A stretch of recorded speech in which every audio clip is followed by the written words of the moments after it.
In trail, we have ticks, and which would be a penalty half.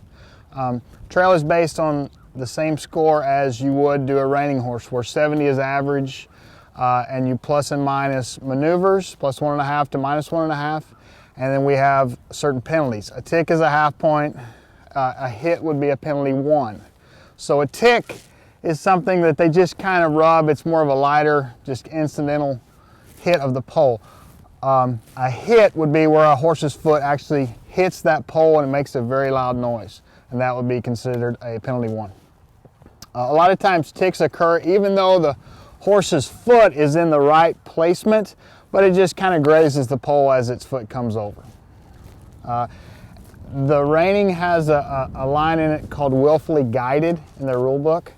I think trail, I think that's a good rule for everything, especially in trail. I want to have a lot of handle, and I want them to go where I tell them.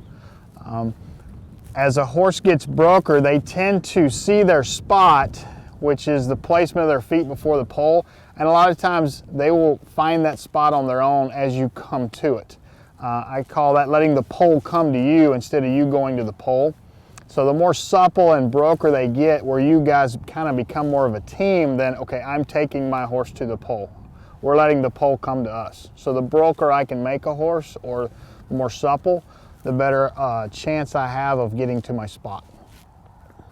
There's two methods to that. If a horse gets to where they're rushing to a pole, I will just basically just kind of let them lope and continue on my cloverleaf pattern, and I'll just kind of let them figure it out. Most of the time what will happen there, if they're rushing to that pole, they'll wind up hitting it pretty hard 2 or 3 times, and I just act like it didn't happen, and eventually most horses are smart enough to figure out, okay, that wasn't a good idea.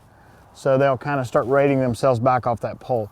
If it's a pretty nice horse and he has just gotten really anxious, what I'll do is I'll spend a lot of time at a distance about like this, and I'll work from my transition, whether it be, you're probably going to have more of these problems at a faster gait like a trot or a lope, and even at a walk you'll have that. But what I'll do is spin at a distance about like this, and I'll trot to the pole, and as I get closer, whoa, I'll stop them and then back them to this. So what I'm creating is a feeling where they're rating the pole, because they start thinking, okay, I'm going to come to the pole and then I'm going to stop. So as they get closer to the pole, they anticipate a stop, and then as they start doing that, sucking back to me, then I'll let them continue on over the pole. I start off, usually we have some sort of trail obstacle, whether it be this or something more intricate in my arena, and a lot of times I'll start off as I'm lunging them and just kind of let them lunge around it, maybe go over top of it, and you know, I don't really care how they get over it. A lot of times if they're loping, they break, they swap leads. I just want them to go over it and be okay with going over something on the ground.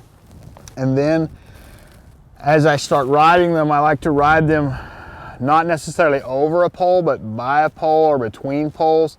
Just let them get a feel for that, and then what I'll start doing is finding maybe a single pole out somewhere by itself and just taking them over it, just nonchalantly. You know, they may stumble over it, hit it, you know, just as long as they cross it. And then as it becomes old hat, then you start kind of doing something more intricate but basic like this maneuver, to where they start figuring out, okay, I want to cross with a foot and I need to stay in frame.